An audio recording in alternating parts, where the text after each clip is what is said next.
get started today, first I'd like to thank you all for being here at our Lincoln and Mizzou sheep and goat production marketing series that we're having. This is class class three. We've got two more coming up. It's every Monday in June.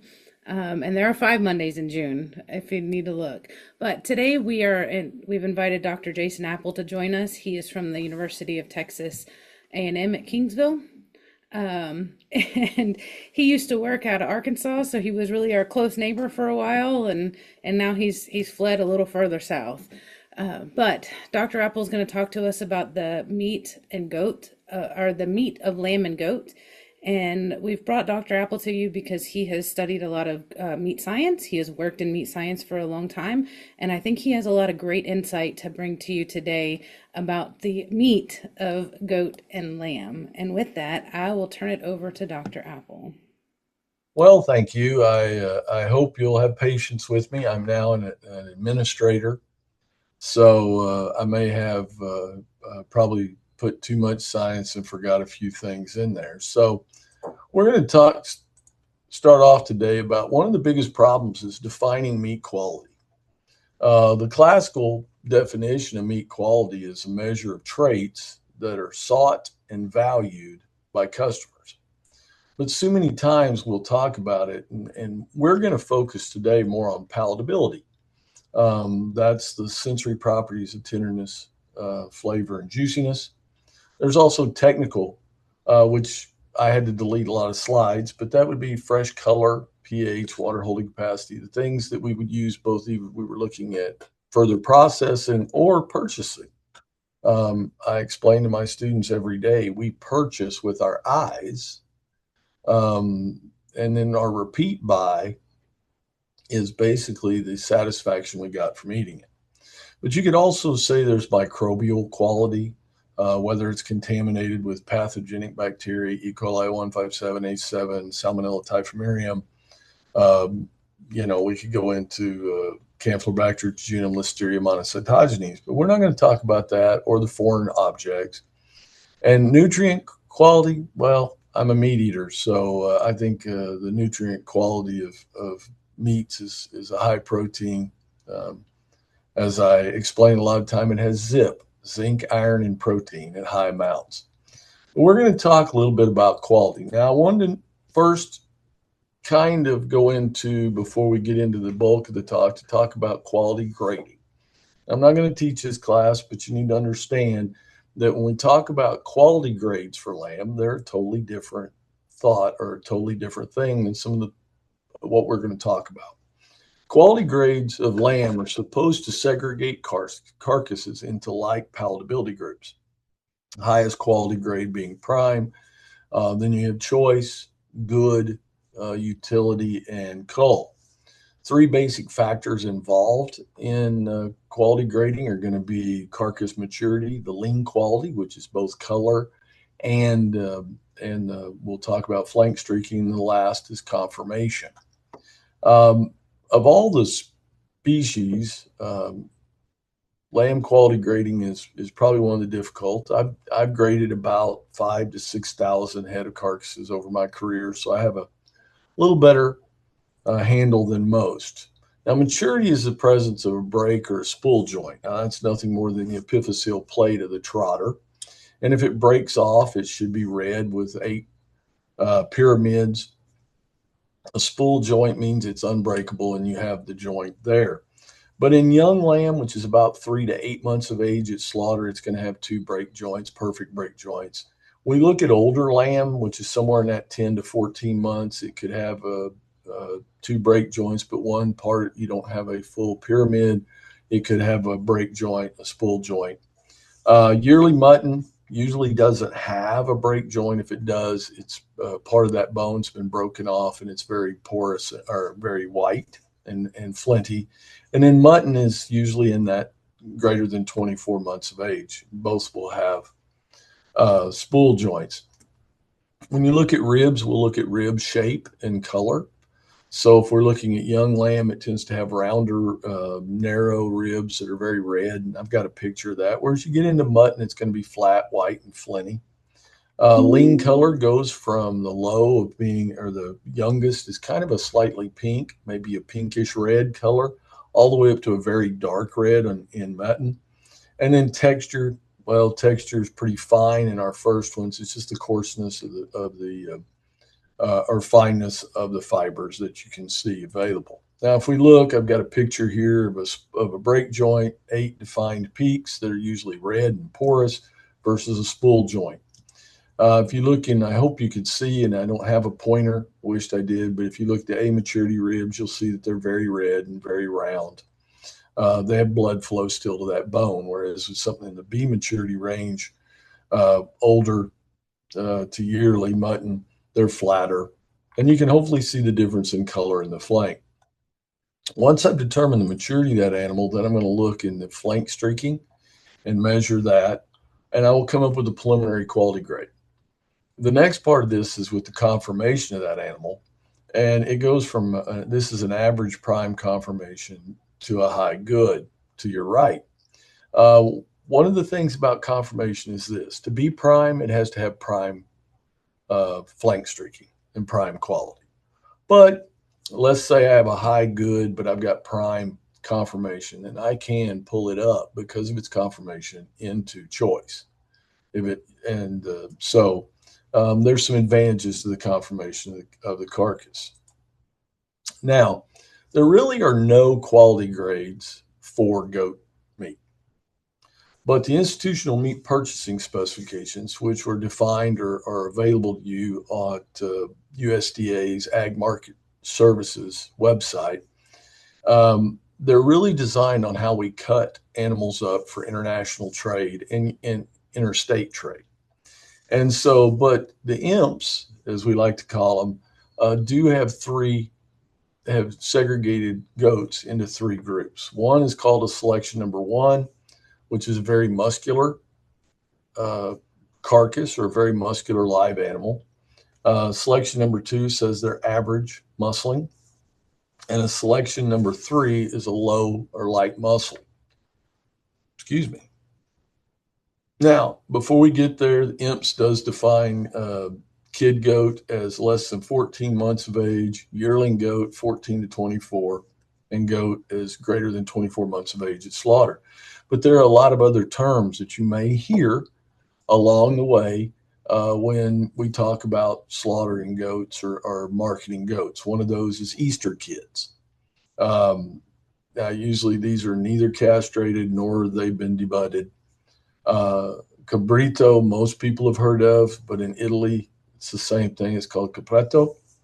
And it's a very young milk-fed kid, usually 25, maybe 30 pounds live weight. And then Chivan, or regular goat meat, which is any size, any age, somewhere in that 40 to 60 pounds. And usually it's greater than 6 to 9 months. Some cases upwards to 2 years. Now, if we look at a selection number 1, and I've got a picture of what the USDA defines as live, it says a superior meat type conformation, slightly thick throughout the body, pronounced bulge of the outside leg, a full back strap, and a modest shoulder. And so a good selection number 1 carcass to your right, where you can see a lot of shapeliness to that, seeing the thickness of the leg, center of the shoulder. If we go into a number 2, it's pretty much average. It says it's moderately muscled, slightly thick, and pronounced leg. You can see that if we go back and went back and forth, that the live kid left is a little lacking. But if you look at the carcass, you can see that it's starting to straighten up. We don't see as much dimension through that leg and thickness through that shoulder. When we get into a 3, it's an inferior meat type, and it's thin everywhere. So it's very narrow. I got to be honest, when I saw this picture, I thought it was a sickly goat, but it is a light muscle goat. And if you can look at the carcass, you'll notice that it's pretty much just straight with no dimension whatsoever. Now, when we get into it, these imps, I'll get back to you, or those, because if you're trying to sell interstate with your goat meat, you're going to fall in one of these categories And so if you really look at it, something like a platter style, which is at the top, is really cabrito, or it's going to be a full carcass. Whereas you get down to hotel side or food service side, we'll remove the shoulder completely. You'll have a whole back strap, bone in or boneless. Typically, you'll have a sirloin or a top part of the leg and the lower leg as well. And so that would be how you would market your goat in the cutting. Now, I wanted to talk about that primarily to set it up that we're not going to talk about grades. We only have them for lamb carcasses. We don't have them for goat, but we're going to talk about quality. And so I'm going to talk a little bit about pre-slaughter, some factors that have some impact on lamb and goat meat, things like breed or breed type, gender, and slaughter age or slaughter weight. And then we're going to talk about cooling, how that impacts. I had carcass fatness, and I'm sorry I left those slides out. We're going to talk about postmortem aging. We'll mention electrical stimulation, and then we're going to talk about stretching and some other, maybe another thing that's just come to light recently, some research. That what I really want to do is when I talk to producers are things they can control a little bit. And so that's kind of the gist. So let's talk about breed effects. This is a great study. Donanda, back in 99 and 2003, did a great study where he looked at crossing boar males on Angora, Saanen, and then also what they would call their feral type. We would probably think of it more like a scrub goat or maybe not improved Spanish type in the United States. They also had a feral on feral, and then a Saanen on feral and Saanen on Angora. And so what I wanted to point out is we're looking at Warner Brasseler shear force. The higher the value, the tougher the meat. It's a mechanical measure. And in this study, I just wanted to point out that the Saanen cross on the Angora had a lower shear force. Now, what's a good number? Okay, that's usually where we get into what's a good number. And it's going to be somewhere around an 11 pounds. If you want to take that back, it's about, give or take, 5 kilograms. I hopefully have everything in pounds. Another study by Griffin, which was, I believe, one of those where he was looking at hair sheep, wool sheep, and comparing them. And Caracool is actually a hair sheep, but he was comparing them to Angora and Spanish goats, and he found that Angora and Spanish were definitely more tender or had lower shear force values, which were sub 11, which meant they were really very tender, compared to wool sheep breeds, which in this case was Suffolk, and a hair sheep breed, which in this case was the Dorper. If we look at juiciness scores and we go back to the Griffin study, really and truly hair sheep and Caracool were much more juicier, higher value when they were cooked to medium temperature, especially compared to the Spanish and to the Angora. Wool were in between. Now, Swan did a study and he looked at comparing cashmere goats and boar by cashmere crosses on juiciness, and he found that really and truly our goats were much more juicier when cooked, and in this case, they were actually cooked to medium well, about 75 degrees C, and that's a good thing. That's a good difference that we see. If we look at overall flavor and we go back again to the Griffin study, there's two things I want to point out about this. One is that you do see a difference that the flavor of the Caracool was much less than the others. But the reason I point this out is this was due to what we would refer to as a domestic sensory panel. These were all Americans. Where this was done at Texas A&M, so almost everybody was Texas. What they did interesting about that study was they decided to put together what they called a foreign or an international taste panel, which was made up of people that goat is more regular in their diet. So these include Hispanic customers, Asian customers, and some African and customers as well.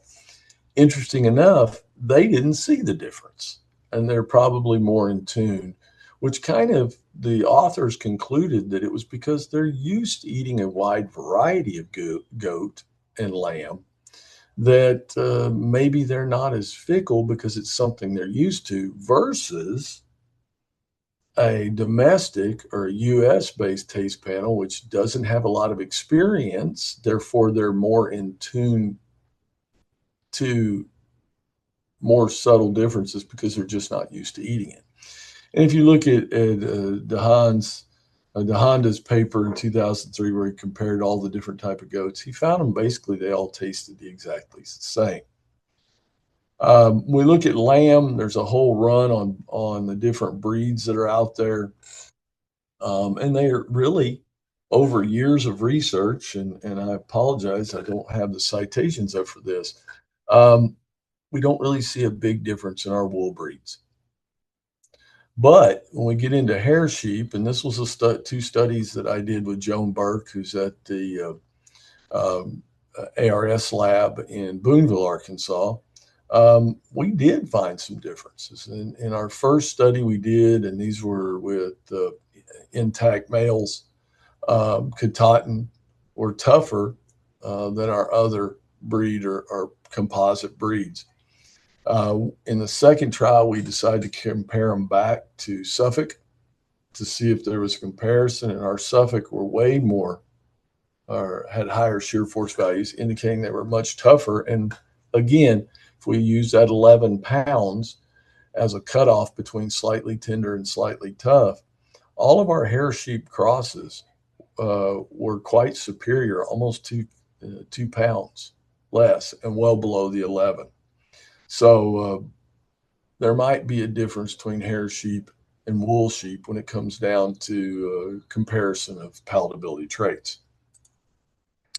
If we look again across the set of studies, looking at juiciness, which is the far left table, and the right table is flavor, you're really not going to see any differences in the flavor of our wool sheep.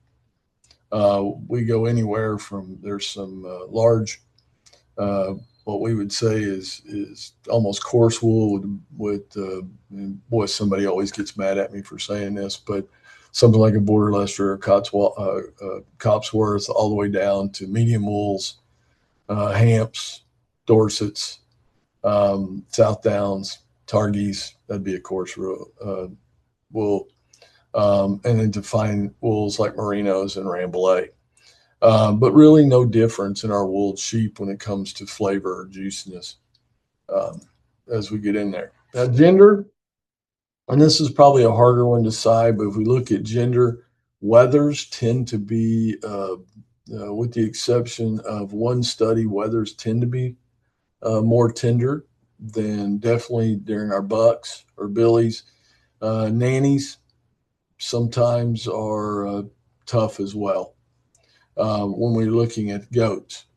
So wethers, castrated males are an advantage when it comes to the tenderness side, whether that's Warner Bratzler or mechanical measure, or whether that's sensory panel tenderness scores. We can see it too in juiciness, where we do really see the wethers tend to be a little more juicier, especially in those two studies. But when it looks at flavor of our goats are about the same. If anything, billies tend to be, from intact males, flavor tends to be a little more intensified.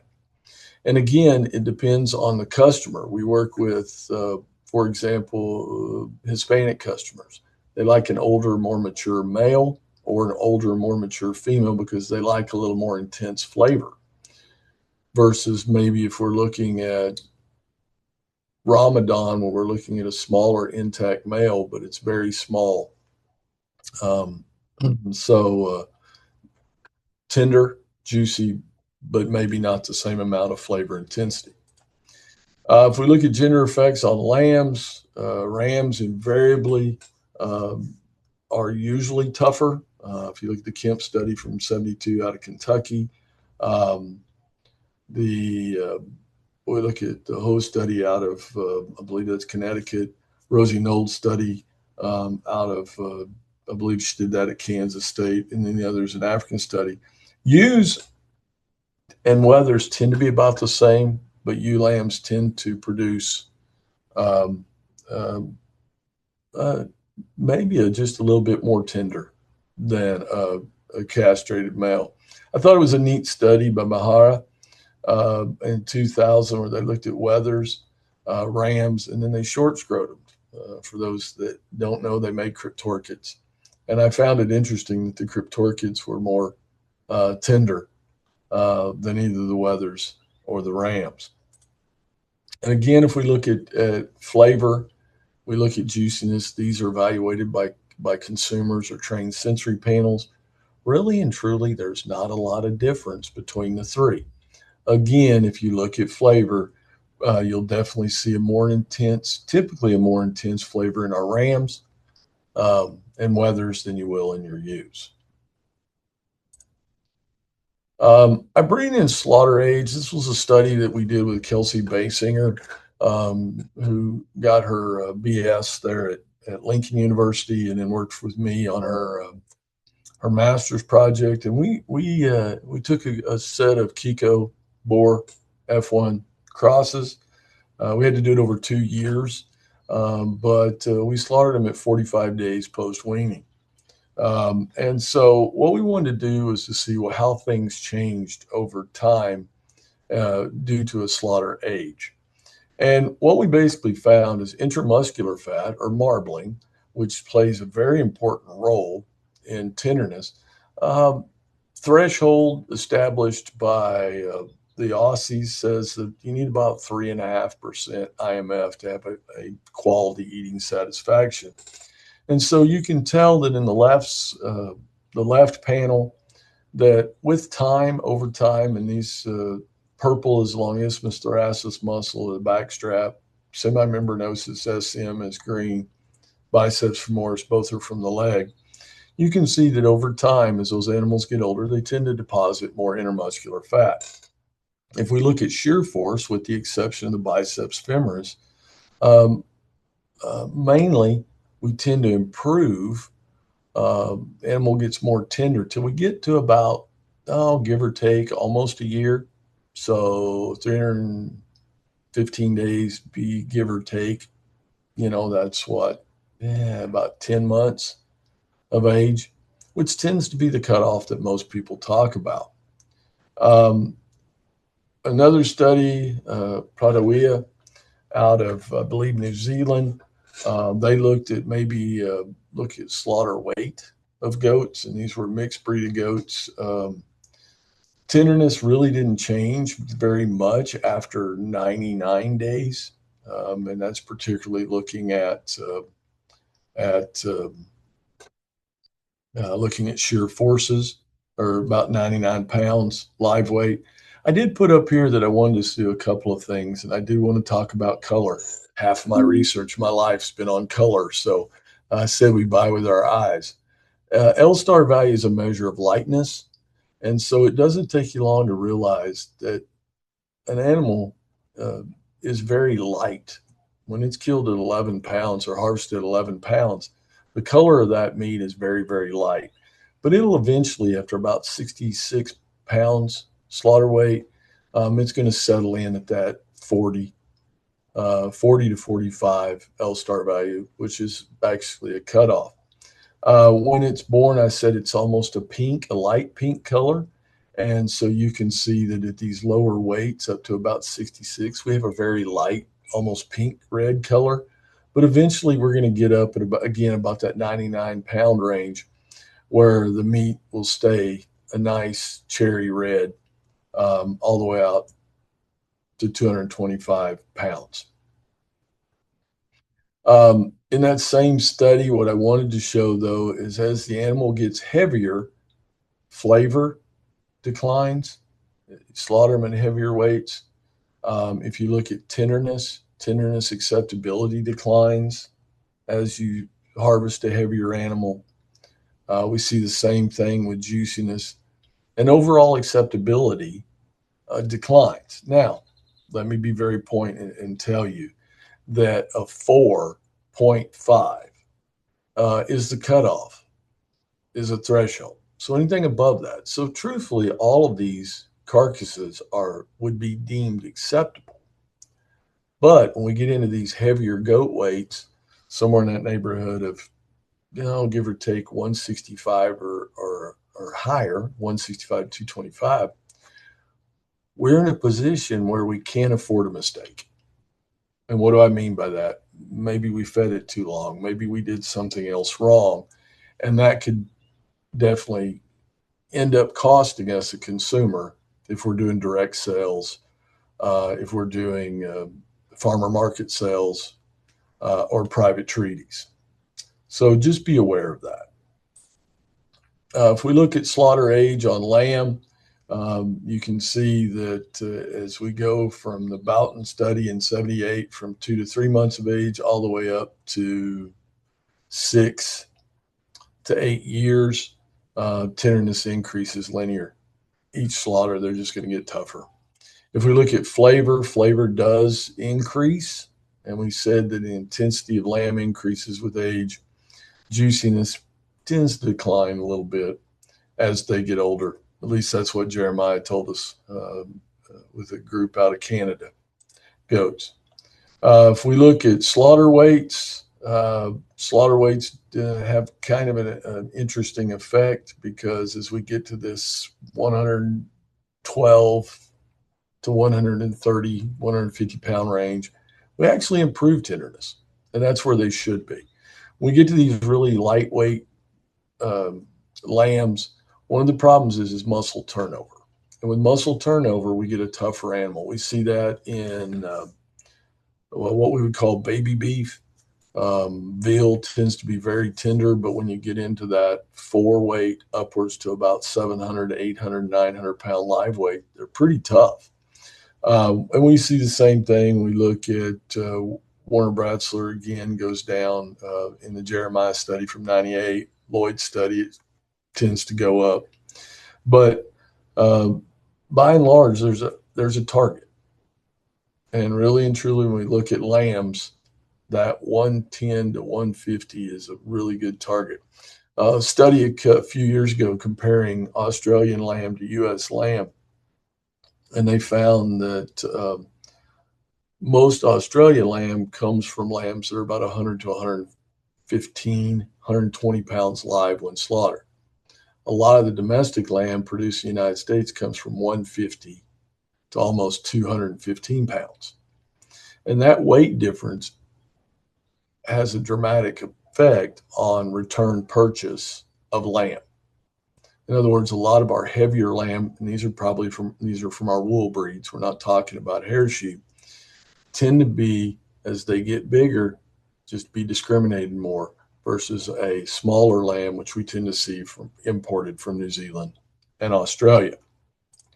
As we look at lambs, I just wanted to point out tenderness score actually went up. We said in the Jeremiah study, they're approaching that ideal target weight. If we look at that study, though, as they approach that weight, juiciness will decline, and flavor tends to plateau. Juiciness it's an interesting, as we increase that intermuscular fat or marbling, we decrease moisture. Fat and water are inversely related. So as we increase the fat content in that meat, we get a little more flavor, but we're going to cook out because it has less moisture. It might be drier. So I kind of always tell people IMF or marbling is really cooking insurance.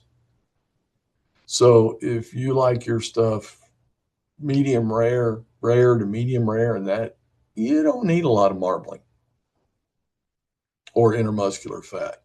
But if you cook like my mother, which everything is medium well to it should never be eaten, well done, then you need all the intermuscular fat you can get to ensure that you have a satisfying eating experience. And that goes with beef, pork, lamb, anything. Now, once that animal's slaughtered, a lot of people have shown over time that electrical stimulation, applying electrical shock through the system, at different voltages is very positive on improving tenderness. Color a little bit, not so much juiciness, flavor. And so I picked out 5 studies on electrical stimulation looking at different voltages. Excuse me.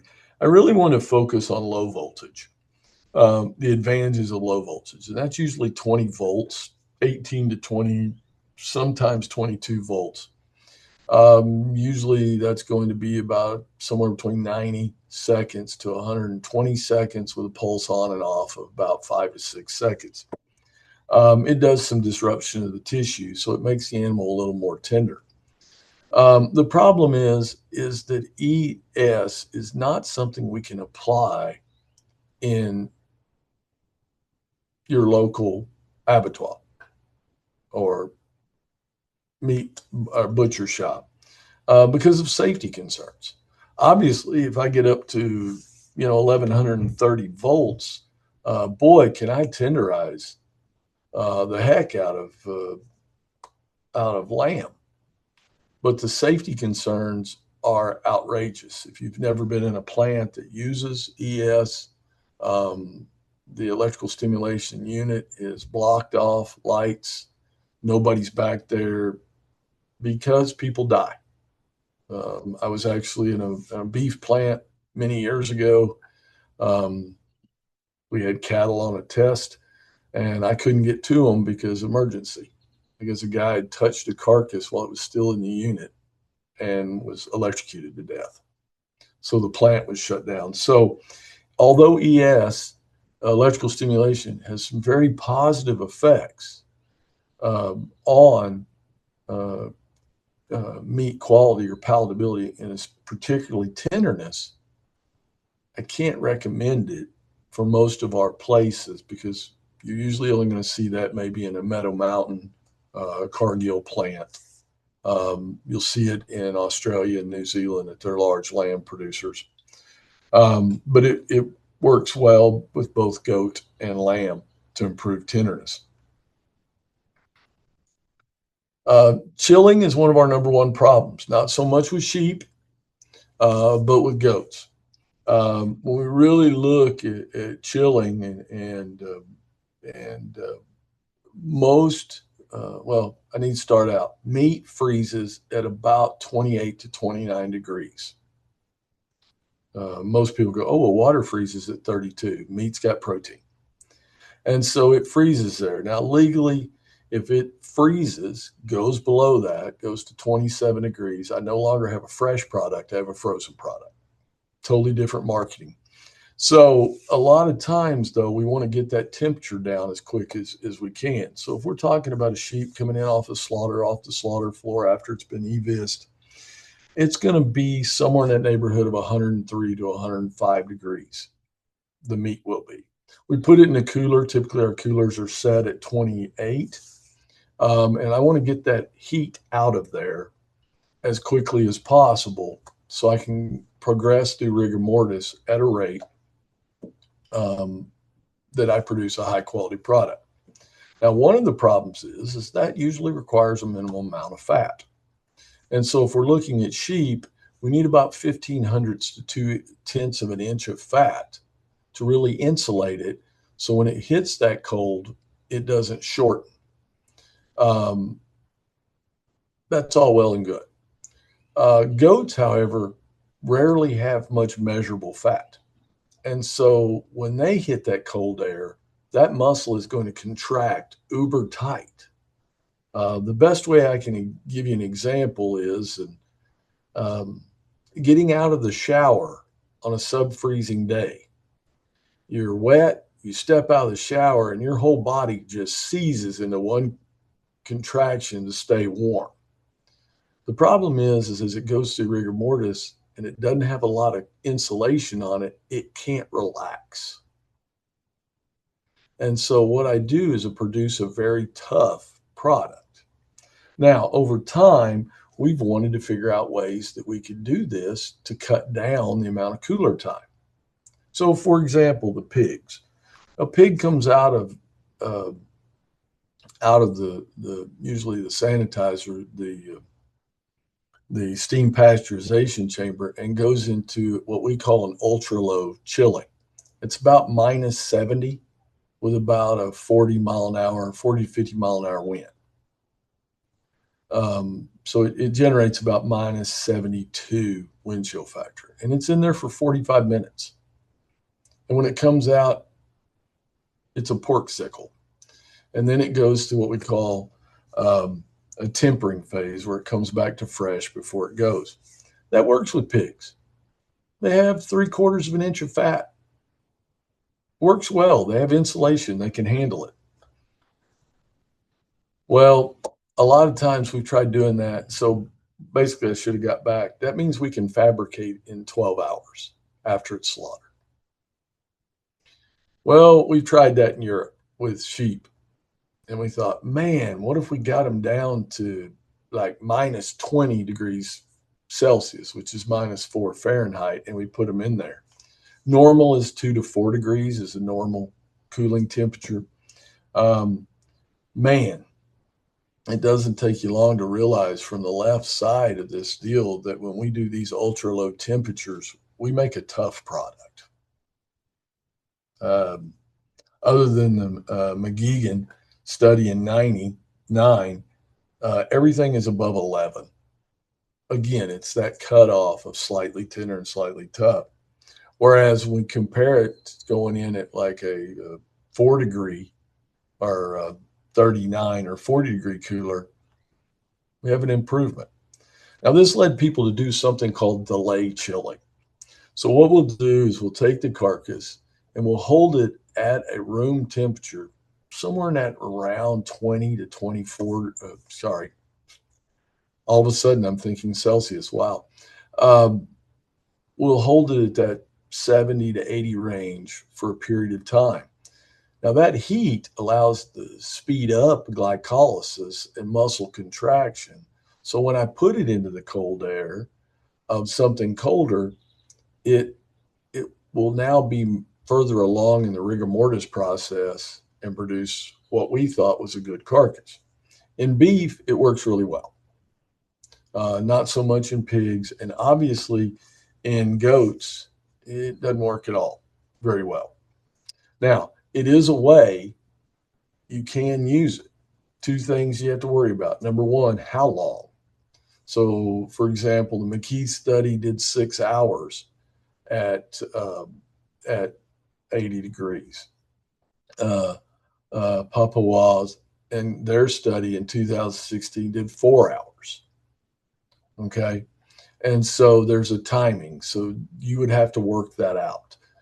The other thing is I'm leaving this carcass I've just washed that somebody has, and it's now in the heat. What if I didn't wash it good enough? Now I've put an incubation temperature for spoilage or even worse, pathogenic bacteria to not only thrive, but to reproduce. So high temperature conditioning or delayed chilling, whatever you want to call it, has advantages and may be a good alternative that's easy to do in a packing plant. But man, I don't need to have a recall on product because I made people sick. Now, aging, simplest way, and usually this is the number one question I get, how long do I age? And I go back to depends, and it depends on how you're going to do it. So these, I've got, I believe I got 5 lamb studies, 5 goat studies. You can see that about 21, but really and truly, between 7 and 14 days, you're going to maximize the amount of tenderness advantages you're going to get to aging. Yeah, you can go out to greater than 56 days. There's 2 studies out of Australia that took them out to 20 weeks. I don't recommend that. And it also depends on whether you're what we would call dry aging, which that's basically just hanging the carcass in there. Again, if we're talking sheep that have less than 1/4 of an inch fat, I'm going to lose about 1% of shrink a day. If I'm looking at goats, I could lose upwards to 10 to 12% shrink in that cooler while it's aging. So, wow, it's more tender, but I have a lot less poundage to sell. So you have to be careful. A lot of ways to do that though, and I recommend it in sheep and goat. Sheep, if you want to hold them in a cooler and they've got some fat on them for 14 days, then what I would do is fab them down, vacuum package them, and put them back in the cooler. When we vacuum package meat products and we leave them in a cooler, that's called wet aging. And so it doesn't age at the same rate, but you get a milder flavor. So you can see that aging works, but I do not recommend. Now, I know a lot of people go to a restaurant and they'll say, oh, this beef's been aged 42 days, or this beef's been aged 56 days. That's great. All you're developing really after 21 to 28 days or 3 to 4 weeks of aging is a flavor profile. The longer you age it, you get, like if it's vacuum paste, you get a little more metallic-y, kind of almost a more of an acidic flavor. Whereas if you dry age for a long time, you get more of an oxidative flavor that's more traditional with dry age. But really anything, you're not improving the juiciness, tenderness after about 14 to 21 days. I did want to bring up a couple of really neat things. Uh, we worked on a trial with Kelsey while she was still an undergrad at Lincoln University. And we wanted to apply something called tender cut and tender stretch. Now, tender stretch is real simple. We actually stole it. It was done in the 70s in beef cattle, but it was never taken. A&M did it in beef cattle and swine. And it's basically, instead of hanging the animal from its hind leg from the Achilles tendon, we hang it from the obturator foramen. It's the hole in the pelvis, and let the hind limb dangle. Well, it worked really good in beef. It worked really good in hogs, but it changed the shape of the round and the ham so badly that it was hard to cut. Well, we decided we would try that with goats, so we hung them from the symphysis pubis, and we tied the rear legs and the front legs together so they were parallel. Everybody asked me when we did that, was that because you had this brilliant idea? No, because these were lightweight goats. It was the best way for me to be able to grab them with the hook so I could move them around in the cooler.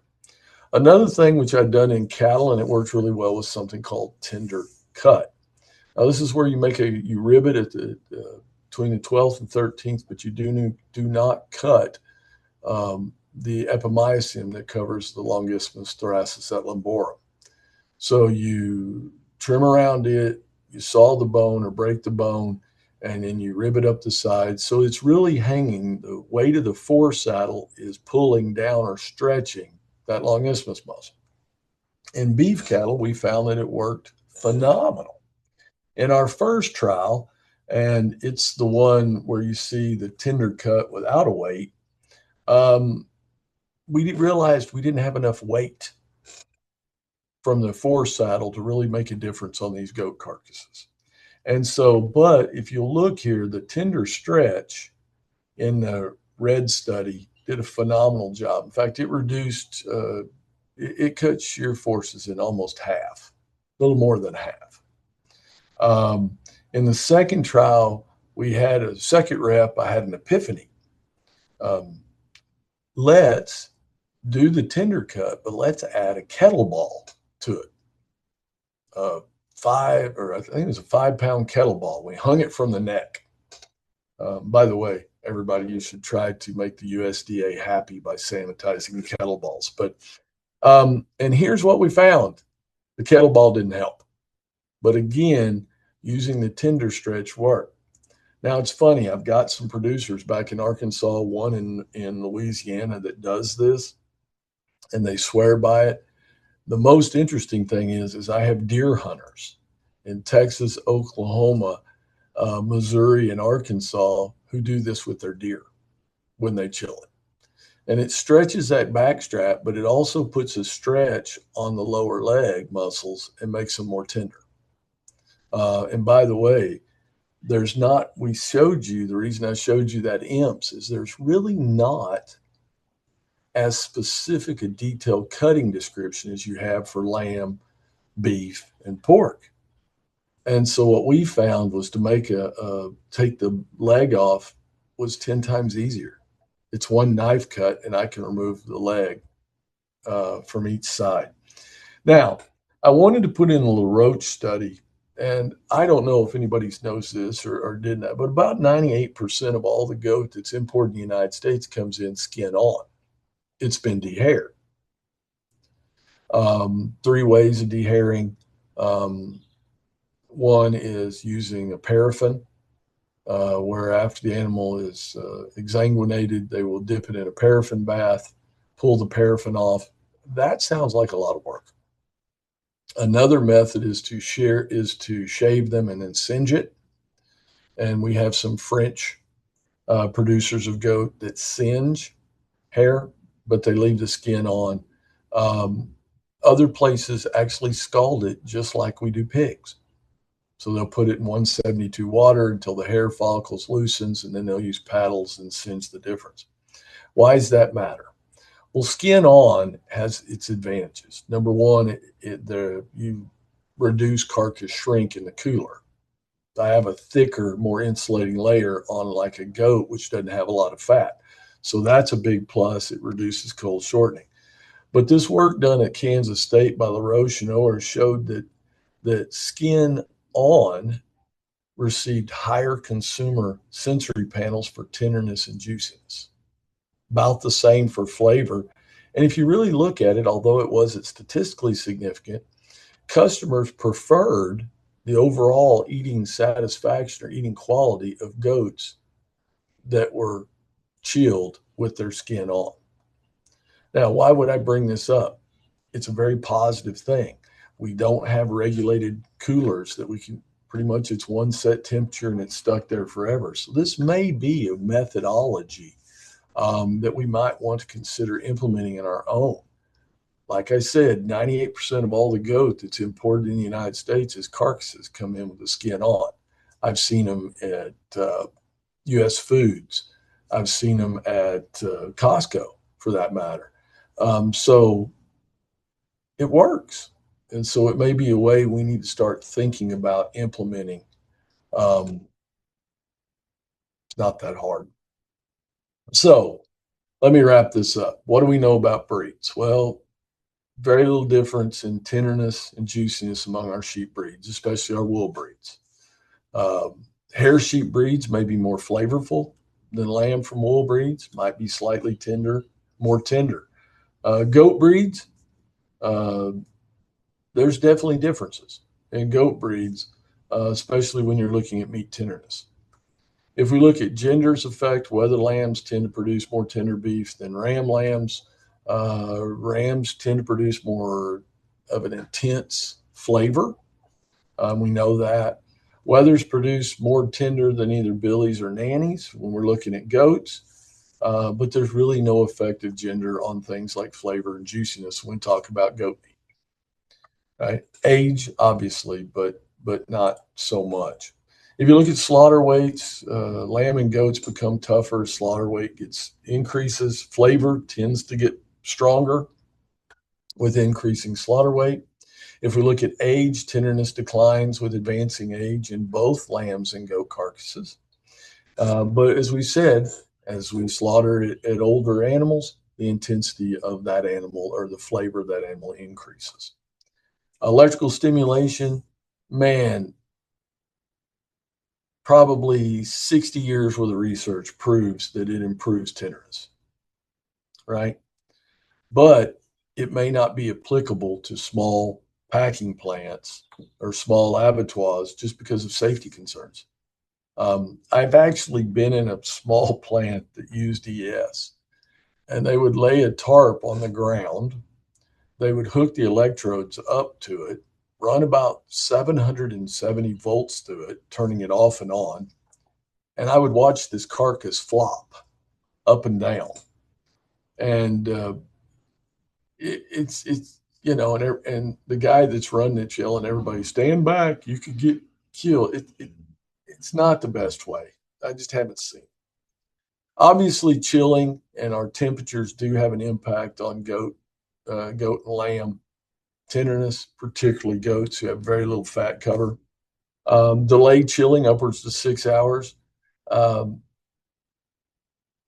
actually shows that it toughens goats and a little bit on lambs. So it um, may not be the best, and you have to worry about pathogenic contamination. Aging is the simplest method to improve goat meat tenderness. Really no benefit past 21 days. I said that. If you want to go to 28, that's fine, but 3 weeks. The science proves that you don't get any extra. I prefer vacuum aging or wet aging. It's microbially safer, um, easier to do if you have a vacuum packaging machine.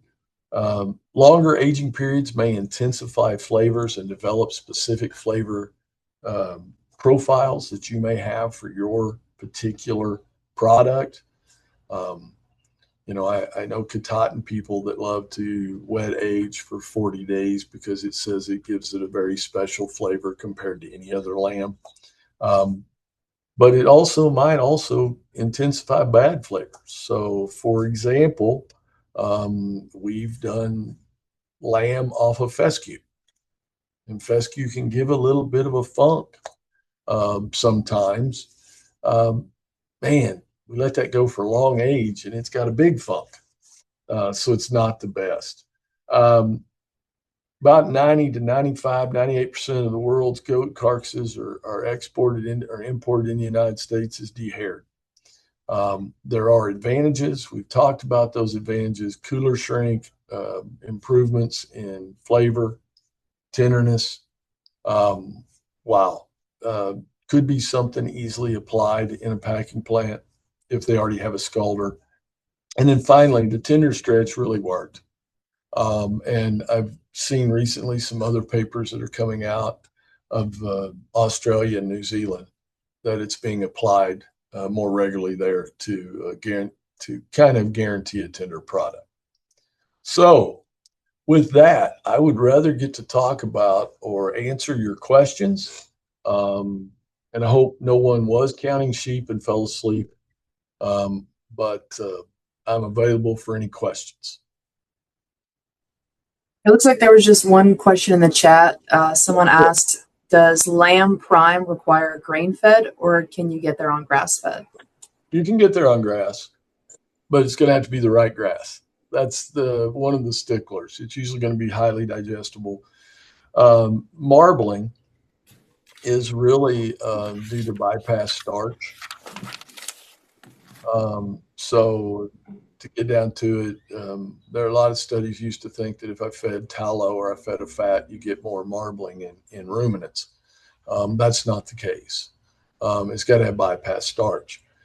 So longer on highly digestible, heavy starch. In other words, more hemicellulose and cellulose versus lignin. So it definitely immature. You can do that. Yeah, I would check your genetics as well. There's some really good papers by Mortimer out of Australia that has looked at estimated breeding values for carcass traits and genetic correlations of some milk traits and wool traits to meat quality. But yeah, we can do it. Me personally, I've said this time and time again. I'm not anti-grass fed anything. It's just I was raised with corn fed.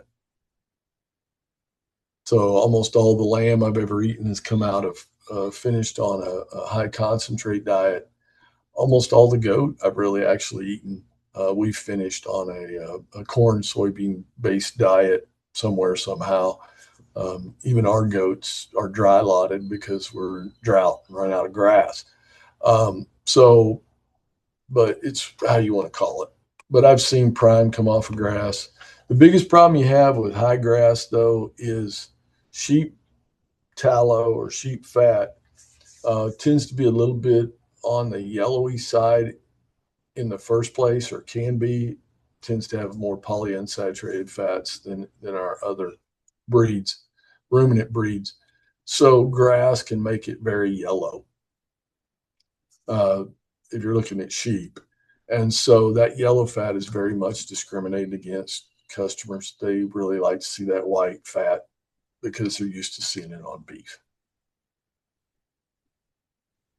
And then we had another question just pop up. How does weaning age on lamb affect meat quality? Weaning age? Yeah. That's a really good question. And it's really hard for me to give you an answer because it depends, right? Everything's a depend answer. Gosh, I'm sorry.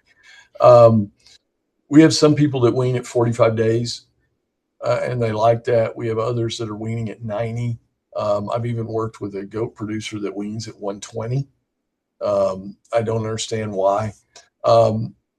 So weaning weight age does, when you're going at 45, that rumen is just really developing.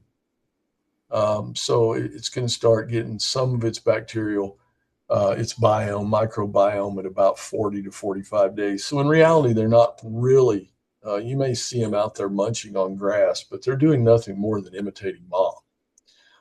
Functional rumen is going to be about 50 to 60 days. So when you start those 45 pounders out, even on creep, it's not a very efficient gain for a while. Whereas you get them above that 60 to 90 degrees, you get a better, more efficient gain. And so that rumen's more functional. I used to always say, oh, 45 is great. Until I became a shepherd and we weaned at 45 days in that modified star system, but it was a lot of work. Mm-hmm. And we got some stunning growth out of it. It took us a while to get back into the swing of things. But yes, I'm a firm believer in 60 days instead of 45. I have a question for you. So as we're talking to producers and producers are wanting to talk to their butchers because they're direct marketing, what would be in order, the one, if they could do one thing, right? What is the first best thing they could have their butchers do differently for their meat? Boy, that's a really good one. And I mean that sincerely because I personally, I like a semi-boneless, or what we call American leg. If we're talking sheep, I like American leg. I like all loin chops cut at 1-inch double chops. All right. The rack, I will go to individual chops with a 4-inch or a 2-inch to 4-inch tail to French because they look good and people like it, and it's easier to package. Shoulders are an interesting thing for me from the standpoint that I've learned from working with customers, either people love shoulders or they hate shoulders. And a bone-in square cut is still your best bet. Now, the problem is now you start running into what do you do with the breast? What do you do with the foreshakes? And people go, oh, everybody likes a duck breast. No, they don't. Nobody knows how to cook it. Same thing with Denver ribs or spare ribs, if you want to call them that. I like them. But if I'm talking to someone that's not a big lamb eater, they're not going to touch them. So try to get as much ground lamb or, it's not really lamb stew meat, but lamb pieces that you can make a stew with it. There's a dish in the Dakotas, and I am just absolutely drawing a blank right now, where it's more of a stir fry gravy / with lamb pieces. But yeah, that's how I like mine cut up. I do like to keep it as simple as possible. When I talk about beef fabrication, I talk about a cut list of 8 cuts. With lamb, I try to do the same thing. The variance is just American leg. Sirloins are an interesting problem because that big H bone or that big pelvis bone's right there. I prefer to bone those out for ground lamb. But then my loin double chops with a short tail rack and then a whole shoulder, square cut shoulder. Everything else ground. Very cool. Very cool. And I think there was one other question there, Sarah. Yep. Where can they learn more about the tender stretch method? Oh, tender stretch method. It's really the simplest thing in the world. As soon as they come out of wash, instead of hanging them by the Achilles, um, you just hang them for the obturator framing and tie a string behind the hind legs and the front legs together. There's not much more simple than you can get with that. We've had producers, packing plants that have come to me and went, well, that just seems difficult. And so I've been down to a couple of them and showed them how. And the guy went, well, that's really simple. I was like, yeah, I didn't come up with the idea.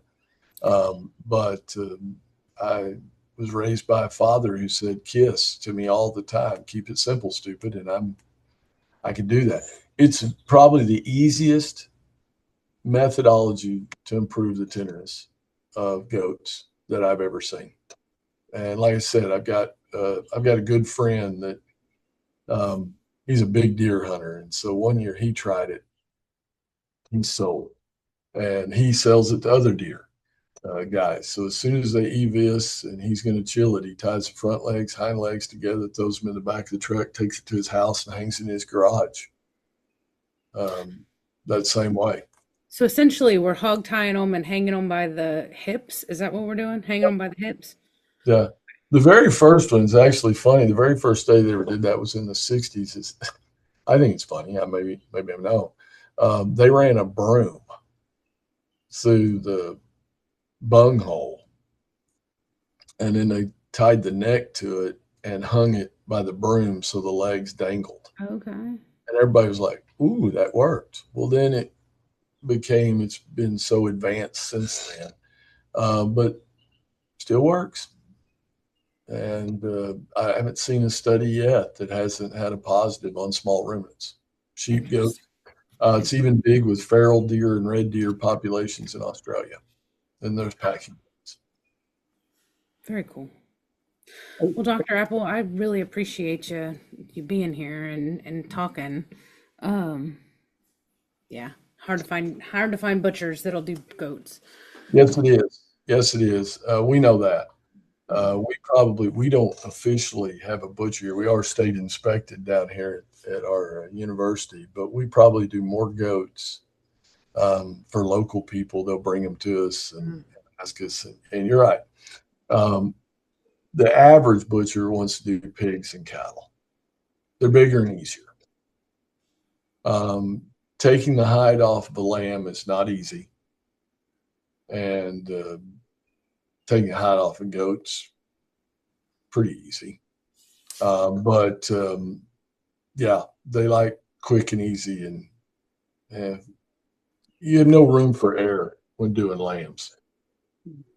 I used to fist. I was a mean lamb fister in my younger days, but I've had carpal tunnel, and now I just point at young 20-year-olds and say, do that instead.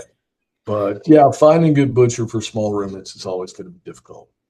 But the way we've looked at it and what we've found is if there is a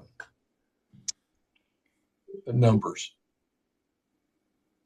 if you've can co-op with several others and take all the goats or all the sheep in 1 or 2 times where they have a full kill, they tend to be more receptive than just 1 or 2 here or there, 5 here, 4, down the road, and et cetera. Which I know that if you're selling local, whether you're selling, at farmers markets, if you're selling, 1 or 2 head here and there, that makes sense for you. But the cost usually is a little more expensive trying to find somebody that will do those in a short time frame on a short schedule. I'm a firm believer, and I've done this with several people, is on-farm slaughter, especially with ethnic groups. I think I told you, Jennifer, I had a young lady that was so proud she made $8,500. When we did the numbers, she actually lost money. And she built a nice little concrete pad. On the other side of the fence, she leased 1/8 of an acre from her neighbor Arkansas law doesn't allow you to kill an animal. If you sell an animal, you can't kill it on your place. So they went to fence, a little water, made a little tripod to hang the deal from. Well, anyway, I told her to go up to selling almost $400 a head instead of $150. And then I actually had her, I told her, I said, if you really want to make money, go buy 5-gallon buckets at Lowe's with lids for $5. And she ended up selling, she ended up making as much money on selling buckets than she did from lambs, going up to, I think she did $350 a head, but she came out with a profit that year. And with ethnic markets, especially Hispanics, and if we're looking at during Ramadan or another Islamic holiday, they want everything. And so supplying them with a bucket with a cover that they can put in their car, in the trunk of their car, they love it. And so, yeah, I don't ask questions and no judge. So, but I'll make money. Yeah. All right. Well, again, I appreciate you being here today, Dr. Apple. You've brought us a lot of research that I haven't seen, and I was very intrigued by a lot of that, actually. You may be getting another phone call from me. Anywhere I can help. I think I unshared my screen, but you have a copy of my slides. It'll be on there. Hang on a minute. Trying to make sure that's my telephone number. Oh, darn, it's a wrong telephone number. It's 2307. I got that backwards. Sorry. It's a new number. But you do have my email. That is correct. So if anybody has questions, feel free to reach out. And if you send me your, I'm not good with email, but if you will send me your telephone number, I'll call you back if that helps. I'm passionate about meat. But I'm more passionate about helping producers. I always have been and always will be. Got to make money to stay in the game.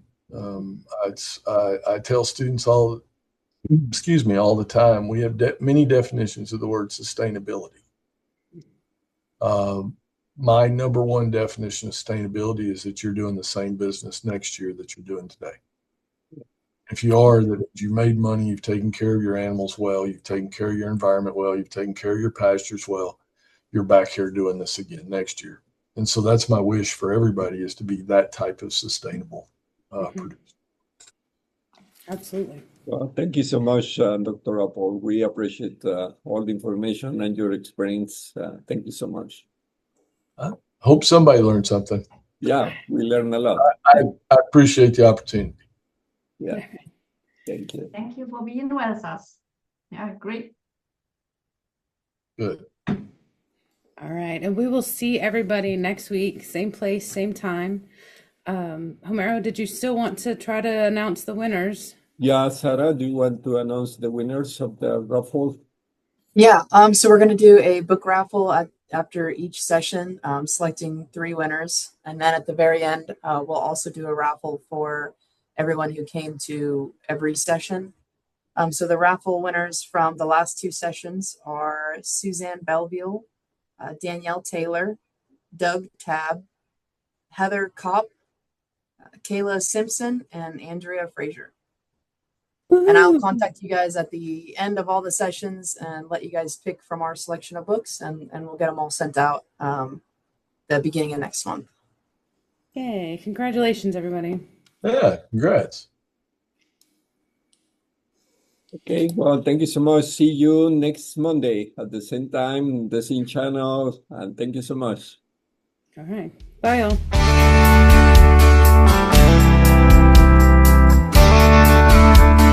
One of the main problems right now is the marketing, the price that the people get from their goats and their lambs. And so many people think, what about starting like a direct market? But there is a lot of regulations and a lot of misinformation about meat quality. So that's the reason we brought these webinars about marketing and have more information about all the meat quality, how to get, and even how expensive will get that kind of meat also will be interesting to be just learning. I'm glad you, I figured I took out slides I had on marketing, on grounds that I hope that had been covered. I threw away a lot of slides on nutrition, hoping that'll be covered. And I talked a little bit about breeds, but breeding is definitely it has an impact. Breed type does. We know that. Yeah. But I've tried just about everything and anything. We're very fortunate, again, is focusing on ethnic markets really helps us with definitely with the goats, hair sheep, with the exception of our Dorpers. We actually have a buyer in Fredericksburg who has well, it's kind of an interesting deal. I'll get if I take up 100 to 110 pound Dorpers, or if I bring up 50 weanlings, I'm going to get 350 a head, no matter what. Yeah. If they're black-headed, I'll get 375. If they're white-headed, I'll get 3 1/4. But I'm going to get 350 a head. The guy that runs that has a little packing plant there. He owns a food distributing company in Fort Worth. So he distributes all the grass-fed Dorper through his company. All the lightweight animals he saves up, puts them on a truck and sends them to New Jersey to his brother who has a halal kosher plant. Yeah. I went online. He sells those carcasses for like $7.50 a carcass out there. Yeah. And I'm like, I'm definitely in the wrong business to hit those markets. But we made probably as much money when I was at UMASS because I used a modified star and I had Dorsets. I would sell for Passover, Easter. I would always try to have one group set aside for Ramadan, first week of Ramadan. But I made a ton of money the first 3 weeks of July. And it's a Portuguese fishing festival in Gloucester. And so the first week is called mending the nets, then it's blessing the boat, and then the third week is blessing the catch. They prefer goat and then lamb. So one year, I think I lambed 40 ewes just for that. And I sold the sale barn for that first week. I sold him like 60 40 pounders and got an ungodly check. And he called me the next week and he said, "Do you have anything else?" And I said, "Well, I've got some coal ewes, you know." He goes, "I'll take them." So I sent him 20 coal ewes and got almost the same check. Calls me in the middle of the next week and he goes, "Anything. I don't have enough." So I sent him a bunch of Angora doelings. I sent him 2 vasectomized rams. I mean, I cleared house of everything I want. And I got a check back for nearly as much as the average of the first 2. And I said, I made on that sale that weekend, I made about $25,000. And I said, I almost felt guilty on the last 2 loads I sent him. But there's a key word there. Almost. I made a lot of money off that guy.